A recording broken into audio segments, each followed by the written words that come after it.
இந்த titanium screw அப்படின்னு சொன்ன உடனே நிறைய பேஷண்ட்ஸ்க்கு இருக்க டவுட் என்னன்னா அது வந்து சேஃபா, ஏன்னா பாடி உள்ள நம்ம வந்து ஒரு மெட்டல் ஸ்க்ரூ வைக்கிறோம், அது வந்து சேஃபா அப்படின்னு கேட்பாங்க. நான் வந்து ஃபியூச்சர்ல இப்போ ஸ்கேன் போறேன், எம்ஆர்ஐ எடுக்கிறேன், இல்லை ஸ்கேன்ஸ் எடுக்கிறேன்னா வாய்க்குள்ள மெட்டல் இருக்குன்னு சொல்றீங்களே, அப்போ வந்து அது எப்படி நம்ம ரிமூவ் பண்ண முடியாதுல்ல. பேசிக்கா இம்ப்ளான்ட் என்ன அப்படின்னா,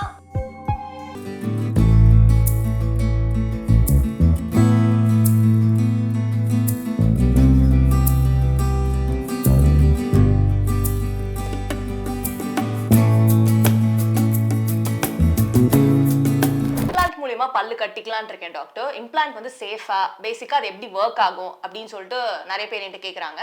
ஸோ அதுக்காக தான் இந்த video. Welcome to the video. நான் வந்து டாக்டர் வைஷ்ணவி பாஸ்கரன். என்னோட கிளினிக் யூனிவர்ஸ் டென்டல் கேர் திருச்சியில் இருக்கு. பேசிக்கா இம்ப்ளான்ட் என்ன அப்படின்னா, ஒரு பல் இல்லாத இடத்துல ஒரு ஆர்டிஃபிஷியல் ரீப்ளேஸ்மெண்ட் ஆஃப் டூத் தான் வந்து இம்ப்ளான்ட். அந்த நம்ம டூத்தை ரீப்ளேஸ் பண்ணுறதுக்கான ஒரு மெத்தட் தான் இம்ப்ளான்ட். இப்போ இம்ப்ளான்ட் எதனால் ஆயிருக்கு அப்படின்னா, அது வந்து ஒரு screw type. Basically it's made up of titanium. இந்த டைட்டானியம் ஸ்க்ரூ அப்படின்னு சொன்ன உடனே நிறைய பேஷண்ட்ஸ்க்கு இருக்க டவுட் என்னன்னா அது வந்து சேஃபா, ஏன்னா பாடி உள்ள நம்ம வந்து ஒரு மெட்டல் ஸ்க்ரூ வைக்கிறோம், அது வந்து சேஃபா அப்படின்னு கேட்பாங்க. Titanium is completely safe to human body. அதே மாதிரி இந்த சேஃப்டியோடையே கேட்குற இன்னொரு கொஸ்டின் என்னன்னா, நான் வந்து ஃபியூச்சர்ல இப்போ ஸ்கேன் போறேன், எம்ஆர்ஐ எடுக்கிறேன், இல்லை ஸ்கேன்ஸ் எடுக்கிறேன்னா வாய்க்குள்ள மெட்டல் இருக்குன்னு சொல்றீங்களே, அப்போ வந்து அது எப்படி நம்ம ரிமூவ் பண்ண முடியாதுல்ல, அப்போ நான் போட்டா ஸ்கேன்லாம் எடுக்க முடியாதா அப்படின்னு ஒரு டவுட் இருக்கு.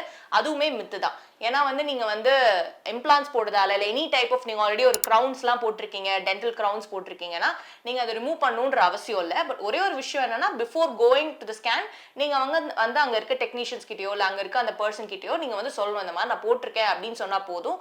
அதுக்கேற்ற மாதிரி அவங்க வந்து இமேஜ் செட்டிங்ஸ் மாத்துவாங்க. மேபி அந்த இமேஜ்ல ஏதாவது ஒரு சின்ன ஆர்டிஃபேக்ட்ஸ் வரதுக்கு சான்சஸ் இருக்கே தவிர உங்களுக்கு எந்த விதமான ஹார்ம்ஃபுல்லான திங்ஸும் நடக்கிறதுக்கு வாய்ப்பு இல்லை. ஸோ கம்ப்ளீட்லி இம்ப்ளான்ட் வந்து சேஃப்.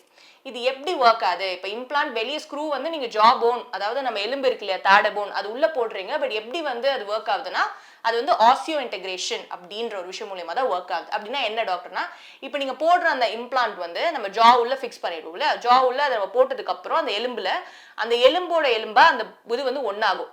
அந்த இம்ப்ளான்ட்டை சுற்றி அந்த எலும்பு வந்து ஃபார்ம் ஆயிட்டு அது எலும்போட எலும்பா ஒன்னாகிறப்போ இட் கிவ்ஸ் ஸ்டெபிலிட்டி. ஸோ அதுதான் நாங்கள் வந்து ஆசியோ இன்டெகிரேஷன் அப்படின்னு சொல்லுவோம்.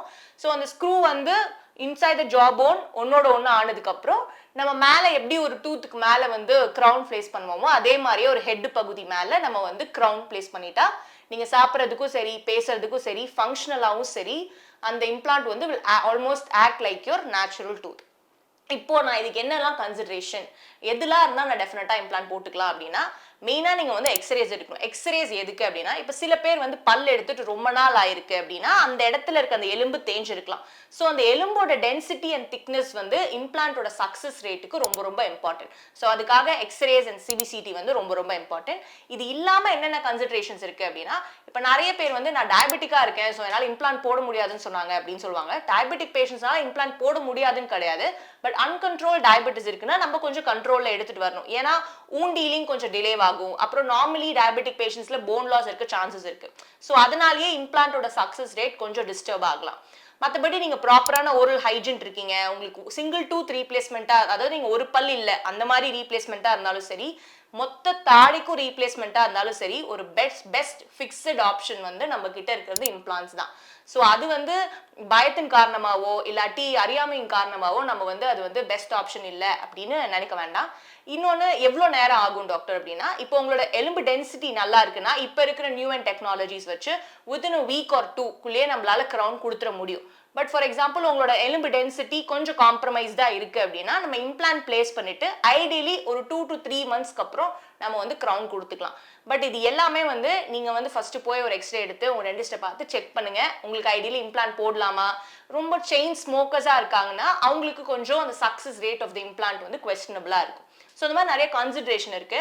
ஸோ உங்களோட ஓரல் ஹைஜீன் பொறுத்து, உங்களுக்கு எந்த இடத்த ரீப்ளேஸ் பண்ணணும், உங்களோட போன் டென்சிட்டி பொறுத்து ட்ரீட்மெண்ட் பிளான் மாறும். ஸோ ஃபர்ஸ்ட் கன்சல்ட் பண்ணுங்க. அதுக்கப்புறம் உங்களுக்கு எது பெஸ்ட் ஆப்ஷனோ அதை எடுத்துக்கோங்க. இதே மாதிரியே இன்னும் நிறைய டென்டல் ரிலேட்டட் கண்டென்ட்ஸ் வந்து எங்கள் சேனலில் போடுறதா இருக்கும். ஸோ கண்டிப்பாக எங்கள் சேனலை ஃபாலோ பண்ணிக்கோங்க. Thank you for listening to the video. Thank you so much.